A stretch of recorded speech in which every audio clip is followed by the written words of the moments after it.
All right, so the first point to discuss when it comes to the important concepts of 18th century Western aesthetics is the faculty of taste. I told you in the last class that taste is not the literal taste that we're talking about here. Taste means what? What does taste mean?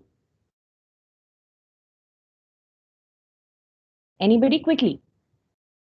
Keep answering the questions because this is going to be a long presentation. So you will have to, keep talking, right? What does taste mean?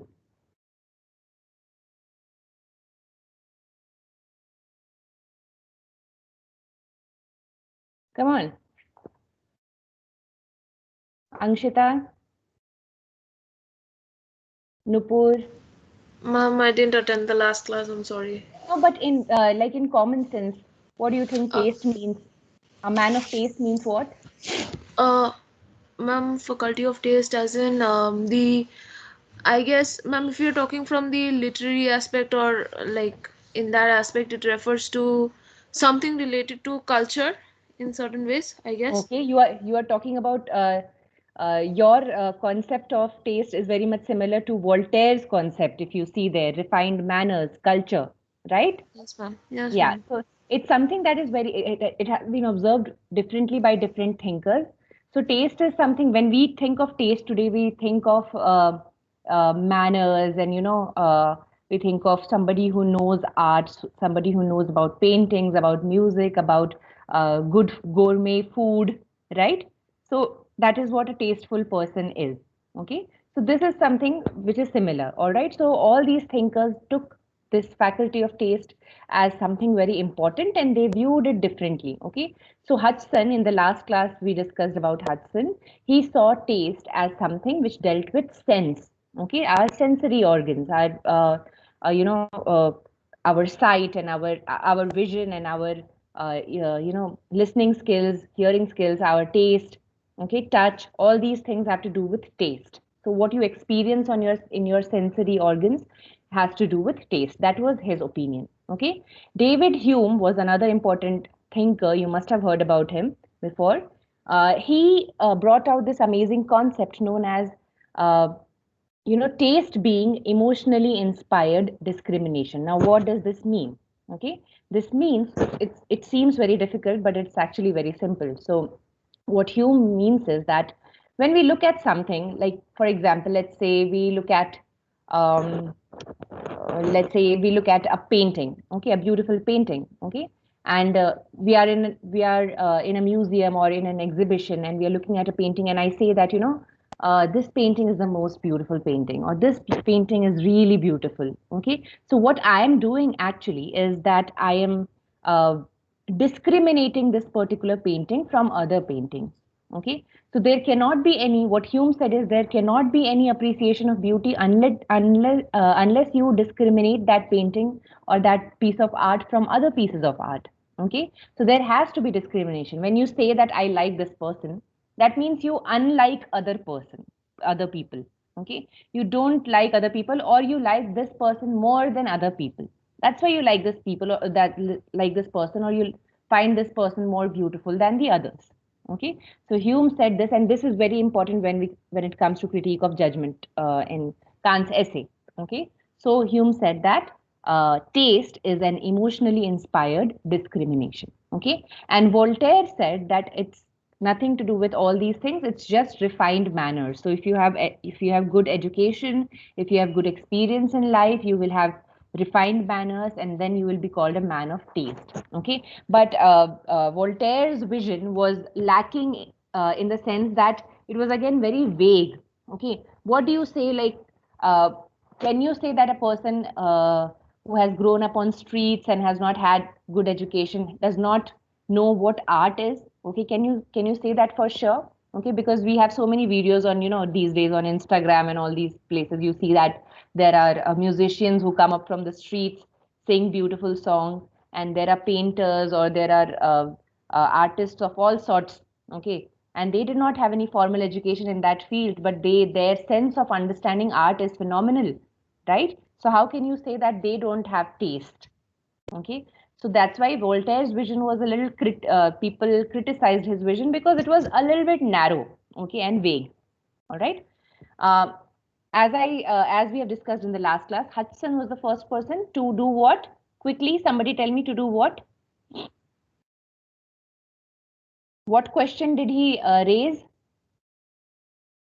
Hudson? Ma'am, is it that how can we know something is beautiful? Very good. Okay, so the very first question of aesthetic judgment. Okay, how do we know something is beautiful? What validates that beauty? Okay, that was raised by Hudson. David Hume was another person who took this question ahead. Okay, in his essay on the standards of taste, he raised the question of the basis of aesthetic judgment. On what basis do we do the judgment? Okay, so it was everybody in this era, they were thinking about this question, like what validates our judgment, okay, or what should be the factors when we look at a beautiful object and deem it beautiful, what should be the factors there. Okay, so now these things are not in your syllabus, so don't worry about it, memorizing this stuff, but these things should be there in the back of your mind when you're dealing with the essays that you want to do, because these concepts will come really handy. And who were the people who were thinking about it, right? From for research perspective also, it's very important to know. All right. Okay, moving ahead. So Hume in his essay said that it is natural for us to seek a standard of taste, a rule by which various sentiments of man may be reconciled, at least a decision afforded, confirming one sentiment and condemning another.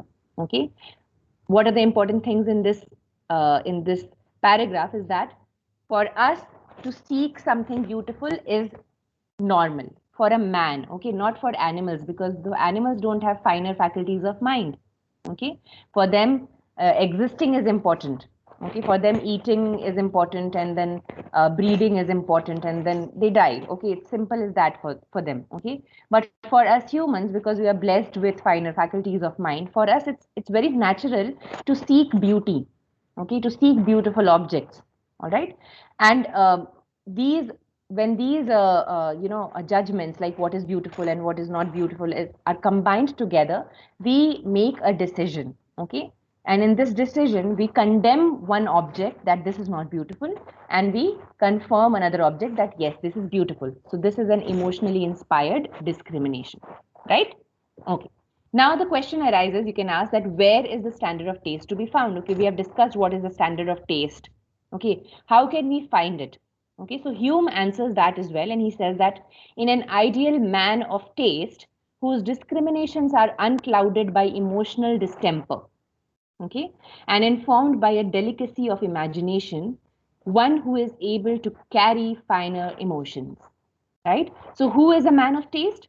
One whose judgments are unclouded by emotional distemper. That means there is no bias attached to him. Okay, this is very important when it comes later on to Kant's essay. Okay, that there shouldn't be any bias there. Okay, so a man who does not easily get swayed by political influences or personal benefits, something like that. Okay, purely for the appreciation of art, this man can do this emotionally inspired discrimination only for the sake of appreciation. Only then we can say that this is a man of taste. All right. Now let's say, for example, if a man cooks really good, okay, and he says that sushi is really better than let's say other Chinese food or whatever, noodles or anything. Okay, but we find later on that he owns a sushi restaurant or something like that. So of course this his judgment is clouded by his benefits, right? We cannot say that this man is really a man of taste. Understand? Okay, so he should have an unclouded emotional distemper, and he should have a delicacy of imagination. Okay, we are talking about 18th century. Imagination is playing a major role. Okay, something to do with imagination is really important in perceiving some art. Okay, some might say that you look at art, where is the imagination? Okay, you look at art, it's already there, and you say whether it's beautiful or not. But unless and until your imagination is playing a role, you cannot perceive it fully. Okay, you cannot understand. You cannot read a poem without reading between the lines, without employing your imagination, right? So that's why these things are prerequisites when it comes to being an ideal man of taste. Okay. Moving on. The second important concept is the role of imagination, of course.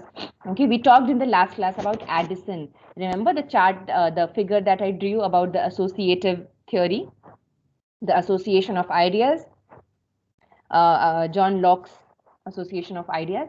So Locke was the one who came up with the idea, okay, that what was the idea? That when you look at an object, okay, then you contemplate and you come to a decision whether it is beautiful or not. In between, there is a contemplation of ideas, a giving and receiving of ideas between the art and the observer, between the subject and the object, and this is known as association of ideas.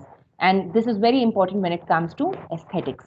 Okay, so same philosophy was followed by Addison also, and then Hume also, Kant also. So all these people, added to that list of associative theories. Okay, so what did Hume say? That imagination has a fundamental role to play with common sense. Okay, now remember, this common sense is not the literal common sense. Okay, forget about taste being literal, common sense being literal. Okay, so this is not the common sense that, common sense to do what is logical or thing like that. Okay, we'll see what this common sense is in Kant's essay. Okay, yeah. So what did Kant say about the role of imagination? Okay, that imagination is significant, it's important both for scientific as well as aesthetic judgment. So we will see that this essay that we are dealing with has two parts actually. One is known as teleological part, okay, which is the scientific part, which has to deal with reason and logic, okay, and the second one is the aesthetic judgment, which is there in our syllabus, okay. So Kant says that in both the cases, even in the scientific and the logical case, imagination is very important. We have seen it from Pythagoras itself. Okay, if he did not imagine, about the universe, and he did not imagine about numbers playing a key role in harmony and in fundamental nature of things, how would he come to such beautiful theories that hold true to even today? Okay, so even when it comes to astronomy and it comes to whatever, chemistry, physics, mathematics, imagination is really, really important. Okay. Combining these two things, that imagination playing a fundamental role in common sense and being important for scientific as well as aesthetic judgment, the Hume and Kant philosophy combined together formed the foundation of the romantic writers like Herder, Schiller, Coleridge, Wordsworth. All the major romantic writers, they followed these two thinkers, okay, and their importance that was laid upon imagination, okay. So that's why in the romantic era, when we deal with poetry also, we see that these are the important themes: imagination, nature, common man, the problems of common man, all these things, okay. Then there was this another person called Archibald Allison. Okay, he again talked about the role of association during aesthetic judgment. Not very important. Okay, but just remember his name that he also talked about. So it was Hume, Kant, Addison. All these people followed Locke's associative theories. Okay, what did he say? Now, why we are studying this unimportant thinker is because he said a very important thing. That feelings aroused by the object of beauty is a part of its appearance, just like it is a part of the viewer's imagination. Okay, what does this mean? It means like, let me give you an example. For example, you look at a beautiful flower, okay, a beautiful flower, and the flower has a particular color, it has a particular fragrance, particular shape, okay, it arouses a particular kind of feeling inside you. All right. So what this person said is that the beauty, when you look at all these aspects of this flower, the physical aspects of this flower, you find that this flower is beautiful, okay, and this beauty or this sense that has come inside your mind after looking at this flower is also a part and parcel of the physical manifestation of this flower, okay, just like shape, size, color, fragrance, okay, the beauty, okay, or the feelings that the object arises in your heart is also like a physical, it's also a physical attribute of that object, okay. It is not something that is vague, and it's not something, of course it's abstract, okay, but it is still a very important attribute of the object, okay. Did you all get it? Who did not get it? Come on, quickly tell me. Ma'am, could you please repeat that again? Yeah, I'll give you another example. Let's say, okay, let's say that again, let's take an example of a painting. It's easier to understand. There's a painting, okay. There are two people who come to view the painting, okay. One person is completely clueless about the background of the painting, about the artist, about the painter, okay. Another person knows about the painter and the whole background and what this painting is about, okay. Let's say the person who knows about the painter knows that the artist or the painter is somebody who's not a good person, okay. He's a bad person. He has a bad image in the society, okay. The painting is about something that is very stupid and that's not pleasing to you, okay. Now that person, the person who knows about all these things, when he goes to look at the painting, what will he find? He will not find the painting beautiful at all, okay. In fact, the painting will arouse some kind of unhealthy emotions inside the person, right? The other person maybe goes to the painting and looks at the painting and finds the painting beautiful because the painting perhaps reminds him of his childhood, or let's say his first love or something like that, okay. So very different emotions you know are born within two different viewers, right? So what this person is saying, this Archibald Allison is saying that just like now this painting has the same the painting is same, right? It for the two viewers, the painting has the same colors, it has the same shape, same size, everything is same, right? There's no change, but still the perception of two different viewers is different. Why? Why? What is it? The reason being that the feelings that the painting arouses in these two people are very different, and that's why these feelings are somewhat like attributes of this painting. So when we talk about the different attributes of the painting, like when was it written, when was it drawn, or in what place what was it drawn, okay, we also have to talk about what feelings did it arouse in the viewers, okay. So it's very important that the expression of art, so the expression of art and the perception of art are mingled together. Okay. In fact, the perception of the art is kind of adding to the experience of the art itself. Understood? Ankshita, did you understand now? Yes, ma'am. Thank you. Yeah. Okay. All right. So this is an important concept that was laid by Allison. Okay. So now what we come to know in very simple sentence, you can say that object and the subject. What is the object? The piece of art. The subject is the viewer. Okay. So the object and the subject are both part of the collective beauty, collective experience of beauty. Okay. Beauty of this painting. So when we are talking about beauty of the painting in the example that I used before, the two viewers and the painting, they are somewhat in this bubble, in this giant circle that is known as the beauty or the appreciation of beauty of this particular painting. Understood? So all these things are linked together. Okay, this was very important for Kant's critique of judgment. We'll see why. Third concept, yes, I had a question. yes. Say. What according to what Archibald said, Hmm. so if we think of any artwork through various other theories like probably feminism or Marxism, Yeah. so would you say that these theories play a role in determining our judgment of art? Definitely they do. They do. Right? Now you see, let's take feminism for example. Okay. You know that there was first wave, second wave feminism, right? Yes. Different waves of feminism. So how do you think that these waves affected the way we perceive literature? Because we have taken it, if you see it from a macroscopic view, okay, you go and you see that all these things are combined together in this one giant circle called the appreciation of literature, okay. Mm.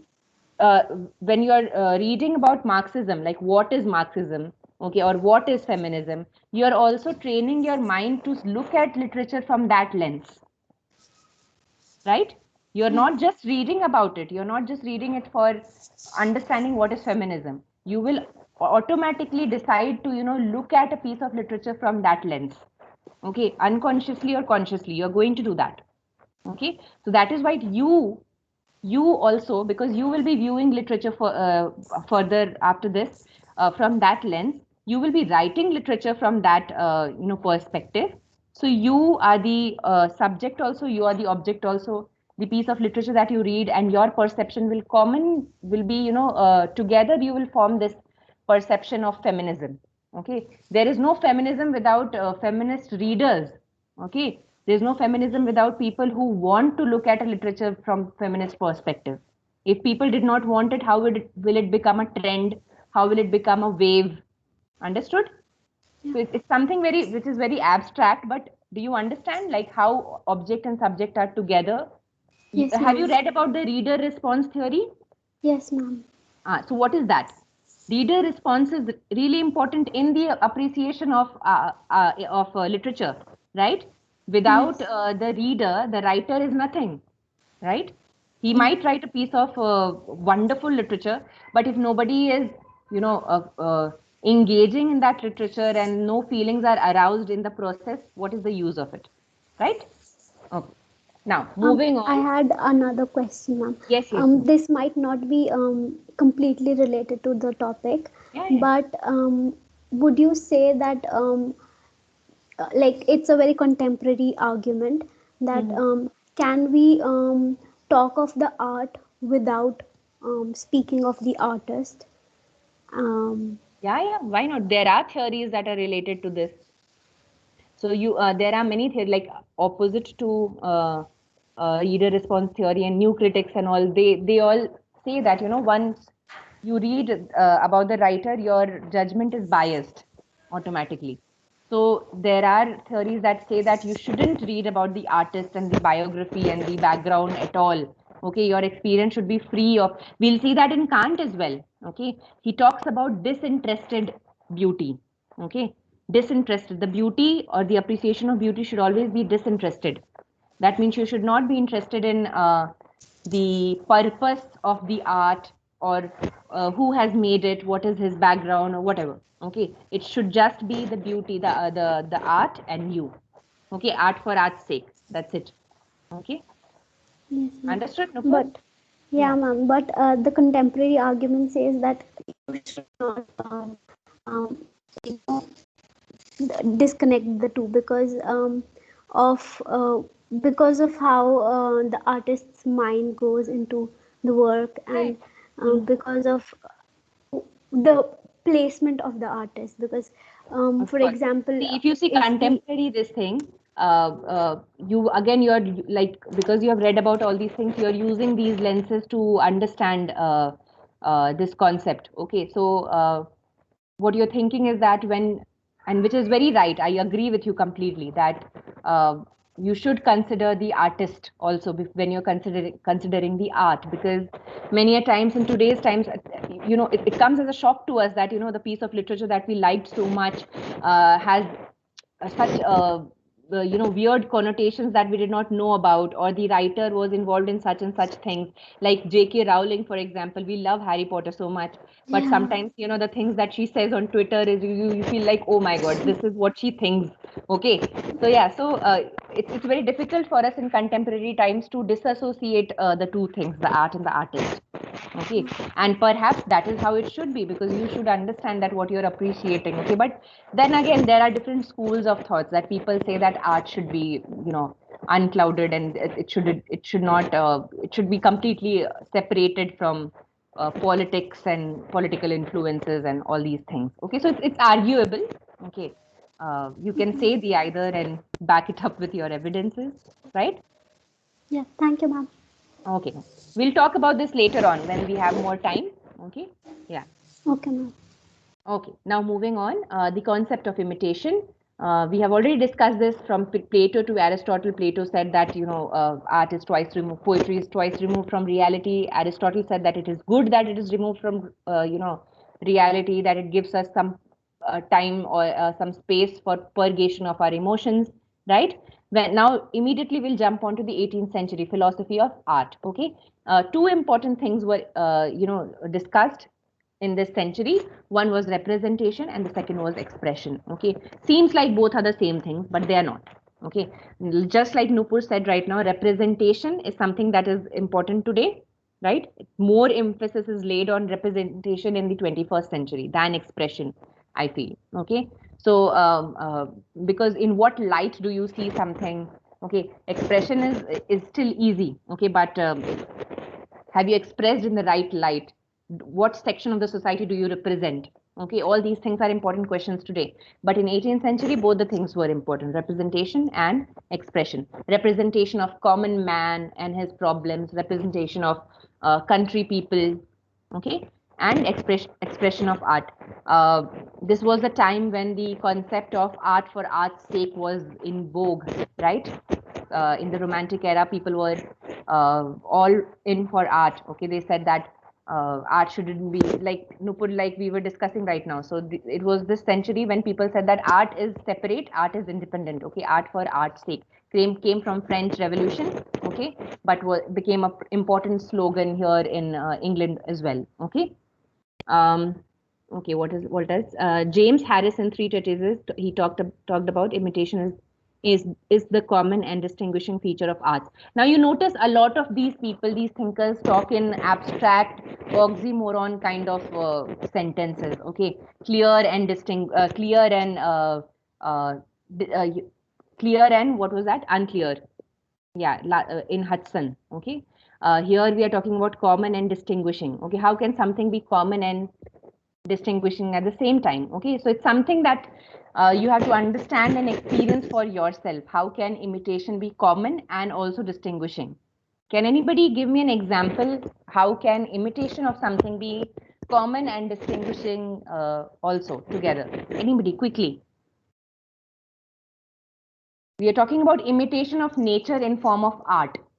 Okay, so how can it be common and distinguishing also? Anyone? Probably this sculpture the of the toilet, which was presented in deconstructionism or something. So it's a very common thing. I see this statement as common and distinguishing as something deconstructionist, where you see something every day, but then when it's presented to you through art, and you see it, and you see it with a completely new light, and you realize how common can become art too. Very good. Okay. And you put it quite nicely. Okay. So it's basically to do with form and content. Okay. So we all are inspired by similar things. Like, for example, we all like nature. We all like birds in the sky. We all like the sunset. Some people like sunrise. Some people like mountains. Some people like sea. Okay. So common things in the nature inspire us. Okay, but how we imitate it in our art is quite different. Okay, I might look at a sunset and write a poem. You might look at a sunset and make a painting. Okay, even another friend of yours might make a painting, but the painting might be different, completely different. The tone will be completely different. One sunset painting might be very hopeful and very positive. The other one might be very dark and morose. Okay, so it's very different how people perceive art and how they imitate it in their art. Okay, so that is what James Harris was talking about. Moving on, Charles Batu was another thinker, and he was the first one to attempt to show that art and artistic judgment are related to each other. Okay, that somewhat similar to what we have seen before. Okay, that object and subject are kind of similar to each other. Okay, just remember the names of these thinkers. That's it. No need to memorize the concepts. All right. Moving on. Then there was Edmund Burke. Okay, I'm sure you must have heard about this name. Edmund Burke inspired Kant on the subject of distinction between the beautiful and sublime. Okay, who was the one who talked about sublime and beautiful? The original person? Longinus? Yes, Longinus. Okay. So again, Edmund Burke talked about the beautiful and the sublime, and it's very important for us because it's going to be discussed in Kant's essay as well. Okay, in his essay, Edmund Burke's essay on the sublime and beautiful, he talks about this difference, this distinction. We'll see what that distinction is. Okay, Roju was the thinker, and he talked about expressionism in art. Okay, that expression is art. Okay, it's not like expression is a part of art. Okay, but expression itself is art. Any kind of expression, if even if you're speaking, your mind, you're writing an essay, you're dancing, you're playing some instrument, any kind of expression is art. And from here, the slogan of art for art's sake, which was actually coined by Victor Cousin in France. Okay, but it gained popularity in England as well. In the English translation is art for art's sake. Okay, it gained a lot of fame, and Roju was the influential figures who from whom this phrase was inspired. Okay, last one. Okay, that's it. Now, these were the important concepts to be discussed, the most important concepts that are important for our essay. Okay. Now, 18th century aesthetics, major thinkers and writers that we have to discuss are Kant, Schiller, and Hegel. Okay, or Hegel, whatever you want to pronounce. Moving on to Immanuel Kant, we'll quickly go through a short biography of this person. Okay, what was he like?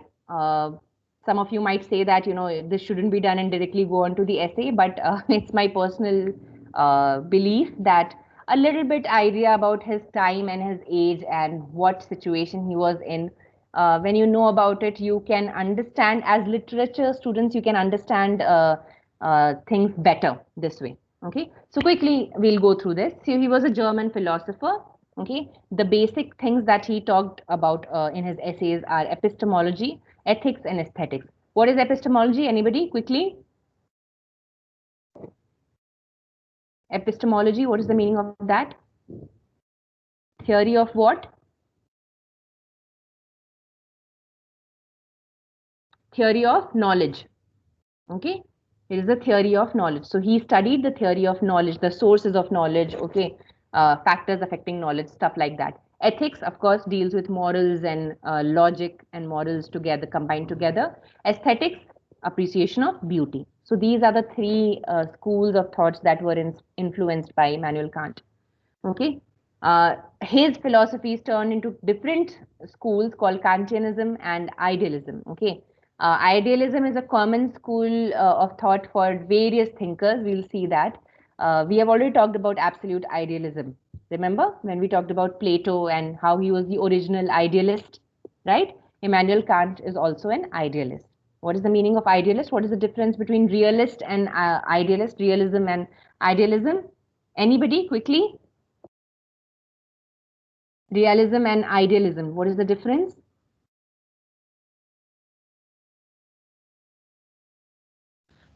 Realism is associated with like the reality of everyday existence and things like that, whereas idealism believes in the presence of a different realm or a superior ideas that influence the real realm or some things of that sort. Very good. Okay, yeah. So in terms of arts, basically, in terms of appreciation of art, if we want to put this, you can put this idealism and realism into different, all these schools of thoughts can be applied to different things. So we are now going to talk only about appreciation of beauty. Okay. So in terms of idealism, what original idealist was Plato, and Plato, what did he talk about? He talked about this perfect idea of something. So anything that any piece of art that you have produced is twice removed from reality. Why? Because you have some idea in your brain, okay, from where you have gotten inspiration, and then you have made the art. Okay, and even that idea in your brain is not perfect. There is one perfect idea, the absolute idea, that is there somewhere in some other realm we don't know, okay, about it. Okay, and every day we try to improve our art, we are going nearer to the absolute idea of that art. Okay, but we'll never reach there, but we have to go through this hamster wheel of what do you say, improvement, to reach that ideal idea. Okay, the ultimate or the original realist was Aristotle, and he talked about that. Of course, idea is perfect and everything. Okay, but the form is also important. Okay, so what we have made, or what we have, how we have been inspired to make a piece of art is also beautiful. Okay, it's as beautiful as the idea itself. So he believed in physical manifestations of the ideas. So that is known as realism. So living in the truth is realism. Okay. So Kant did not believe in realism. He talked only about idealism. All right. Yeah. Early in his life, he had gotten church education. So he learned Latin also, theology also, and he was really interested in maths and physics. Okay. There was a professor in his school who was an avid reader of Christian Wolff's philosophy. Okay, and that's why from the beginning itself, Kant read a lot of Wolff's philosophy on rationalism, on mathematical philosophy, and stuff like that. Okay, what is the meaning of rationalism again? Rationalism means something that deals with reason and logic. Okay, his first book, Kant's first book, was on kinetics, which is a branch of physics. Okay, kinetics. After that, he left his school and he served as a tutor in different places in different elite households for 9 years. And it is here that in these 9 years that he made a lot of influential connections and he became a lecturer. Okay, he wrote 3 important dissertations. These are the 3 dissertations, you can read about it. These are based on physics and logic and rationalism. Most of them you see deals with physics and mathematics. Okay, metaphysics. Moving on, in later life, he was always confused throughout his life between poetry and logic. Okay, so he was, even in his essay you will see that he's caught between the two worlds. Okay, because it's like left and right side of your brain. Okay, abstract ideas and concrete ideas, poetry and logic. Okay, feelings and evidence. Okay, so he's always caught up between two things. Okay, in 1760 he read a lot about this thinker called Leibniz. Okay, he also read Christian Wolff and Baumgarten, and he disagreed with a lot of, from here onwards he started to disagree a lot with Christian Wolff from Leibniz. Okay, what did he disagree upon? Leibniz said that, you know, philosophy is it should be a it should be an analytical proposition. Okay, now to understand this we need to understand what is analytical proposition and synthetic proposition. Okay, so analytical proposition is something to do with maths. Like for example, let's say if I say A is equal to 2 and B is equal to 3, okay, and C is equal to A plus B. So automatically everybody in the universe will assume that C is equal to 5, right? It's as simple as that, because there is evidence. Mathematics cannot be skewed, right? It cannot be skewed. So there is proper evidence in this statement. Okay, but let's say if I say that bachelors are unmarried people. Okay, bachelors are unmarried people. Now this is a synthetic proposition. Okay, the earlier mathematical thing was analytical proposition. Now this thing, bachelors are unmarried, is synthetic proposition. Why? Because the evidence of this statement has to be there. The meaning of this statement has to be there in the statement itself. Okay, let's say if I say that tomorrow the meaning of bachelor no longer is people who are unmarried. Okay, understood? The meaning of bachelor changes. Then the meaning of the entire sentence becomes null and void. Okay, so already if I'm saying that bachelor, the meaning of bachelor is already unmarried person, and still I'm saying bachelors are unmarried people. Okay, so there the evidence of this statement is in the statement itself. Outside of the statement, if the meaning changes, meaning of the words change, then the statement will become null and void. This is known as synthetic proposition.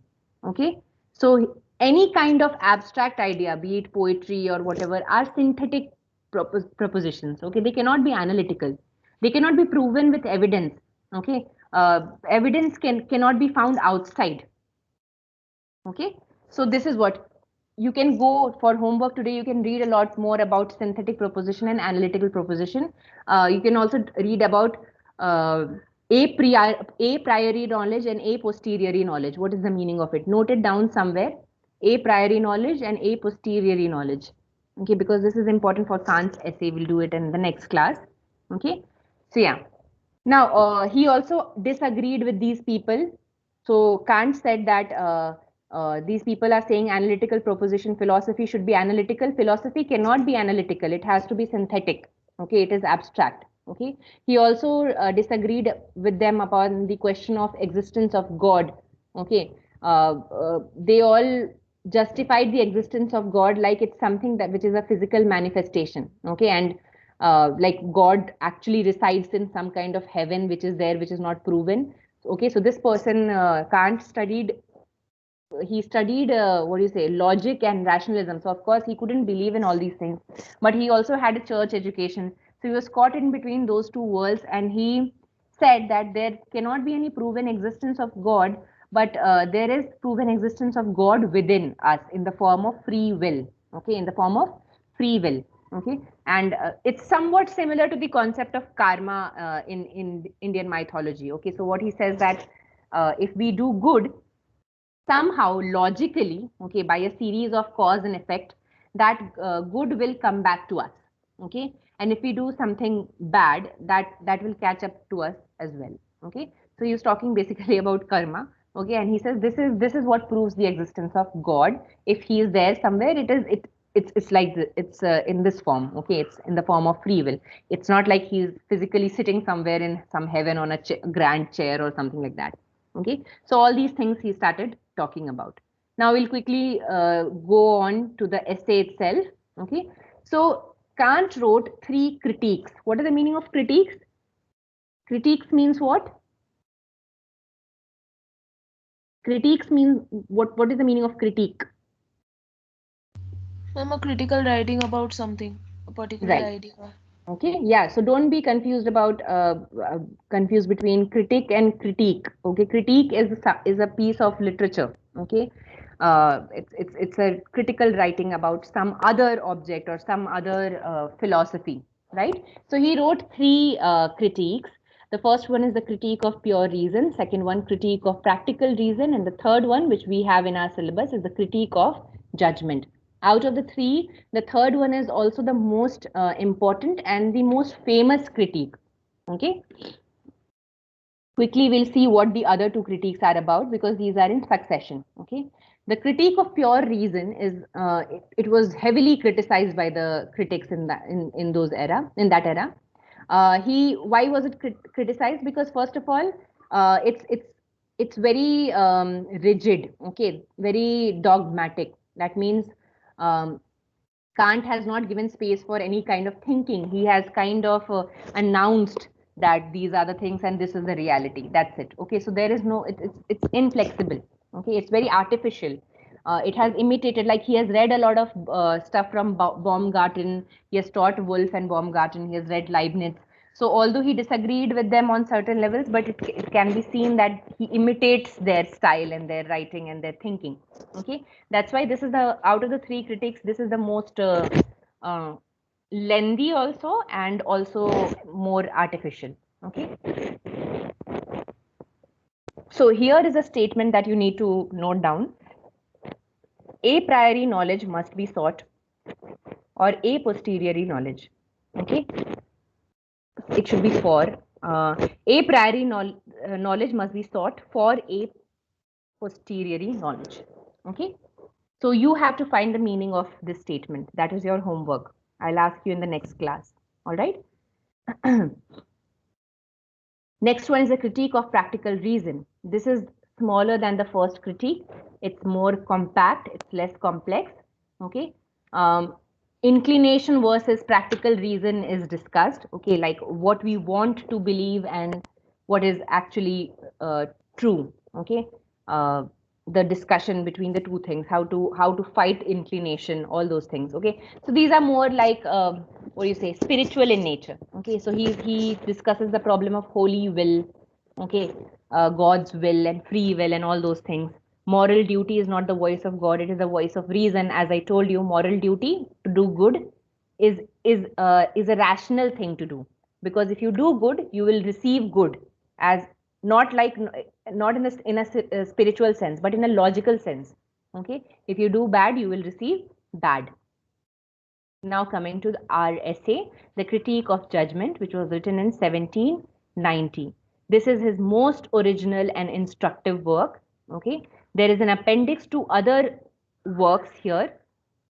There are two parts in this essay. Okay, we have only to deal with the first part, not the second part. Okay, two parts. What are the two parts? Critique of aesthetic judgment, critique of teleological judgment. Teleological means scientific. Okay, we don't have to deal with that. We only have to deal with a very small part of the critique of aesthetic judgment. Okay, this essay is also known as the third critique, of course. Okay, a wide range of subjects are covered in this essay. Okay, he calls, let's get this straight from the beginning itself, that in the essay, Kant calls aesthetic judgment as the judgments of taste. Okay, judgments of taste. So when he talks about judgment of taste, it's aesthetic judgment. Okay, now this is kind of like the most important thing you need to take away from the essay. Two most important things. One is that judgment of taste is both subjective and universal.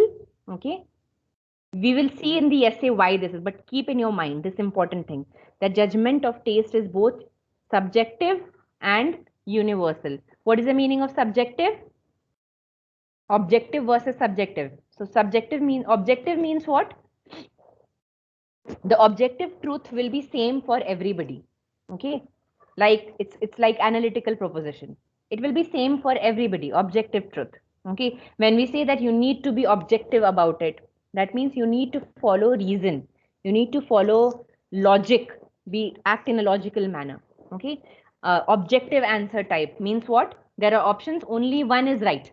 Okay, only one answer is right. Okay, and subjective question paper or subjective answers means what? The perception and the form of answer will be different for every person. Okay, so you can write about your perception. Okay, so in your long answer type questions are generally subjective questions, because the teacher wants to know your perspective on the matter. Okay, so what Kant says is that the judgment of taste, the appreciation of beauty, is both subjective and universal. Okay, it's also universal. Again, oxymoron. Okay, we'll see how. He also says that aesthetic appreciation is disinterested and hence universal. We'll see why disinterested and what is universal. Just keep this sentence in mind, that judgment of taste or aesthetic appreciation is disinterested and hence universal. Okay, perception, in between the perception and aesthetic pleasure, two things come in between: imagination and understanding. Okay, very much like association of ideas, Locke's association of ideas. Perception, aesthetic pleasure, in between imagination and understanding. Okay, then the second most important thing he talks about in this essay is the difference between three types of beautiful objects. One is the pleasurable object, second is the beautiful object, and the third is the object of moral goodness. Okay, three kinds of beautiful objects. Okay, and the third most important thing he talks about is the difference between beautiful and sublime. Okay, he talks about the beautiful and sublime, although this is not in your syllabus. Okay, but it's important for the other things that are there. So what he says, that the appeal of a beautiful object is immediate. Okay, it's immediate, but the appeal of the sublime object will be for a longer duration, and it will also come after a longer duration. Okay, remember Wordsworth's daffodils, what he talks about in the end, that oft when on my couch I lay in vacant or in pensive mood, they flash upon the inward eye, which is the bliss of solitude. Okay, so much later on in solitude, you understand the beauty of it and it moves you. That is a sublime object.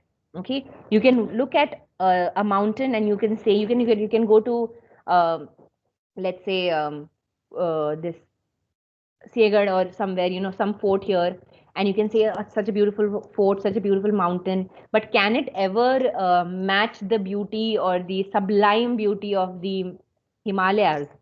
It cannot. Okay. The sheer magnitude of its beauty, the sheer magnitude of its grandeur is enough to move you, to transcend you. Okay, that is sublime. Like I have given you an example in this presentation, sunset versus solar eclipse. Okay, you can look at a sunset, you're by the sea, you're on a beach, and that sunset will be so beautiful.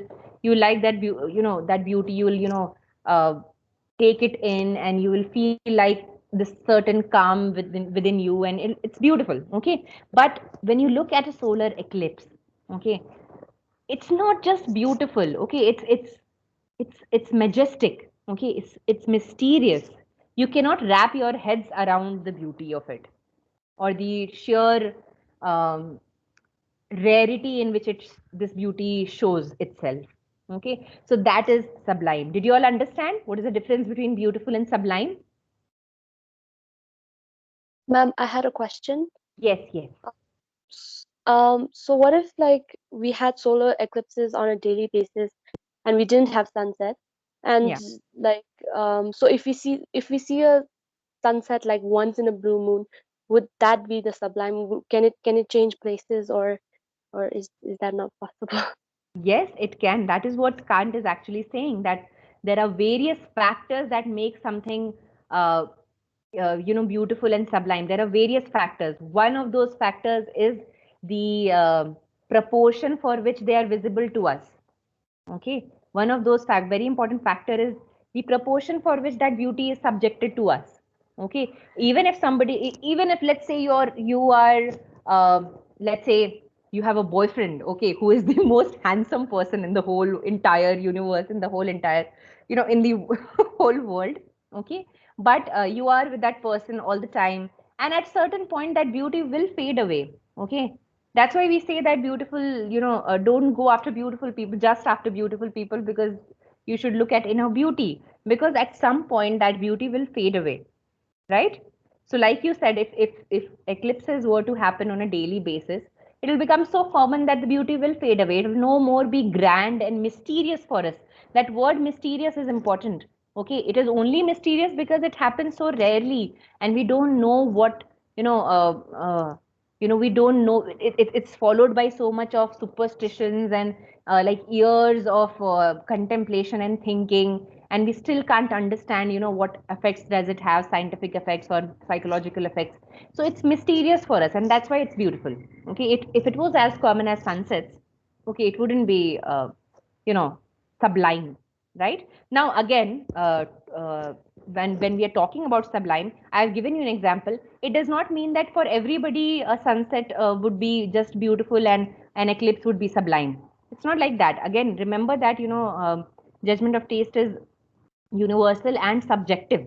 Okay, so it's subjective. So for some person a sunset might be sublime. Okay, and like I wouldn't say that eclipse wouldn't be sublime or anything, but sunset might be sublime as well. You see sunset on a daily basis, but one particular sunset might be sublime for you. Okay, maybe the factors are that, you are with someone, or the you're in that state of mind or something like that, that you're been able to, take within yourself the beauty of this scenery so well within you. Okay, and that's why it's sublime to you. Okay, so it's subjective. Understood? So three things are important. One, so judgment of taste is subjective and universal. Okay, the difference between pleasurable object, beautiful object, and the object of moral goodness. And third thing, the difference between beautiful and sublime. Okay, these three things are to look out for in the essay. In the next class, we'll finish the text-wise interpretation uh, of this. Are you all free any day in the week, this week? Any day?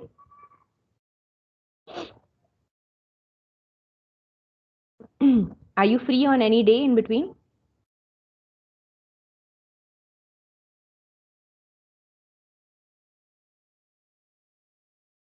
Come on, tell me. Any day that you're free, your schedule is free. Ma'am, Monday afternoon. Monday afternoon. Is everybody free on Monday afternoon?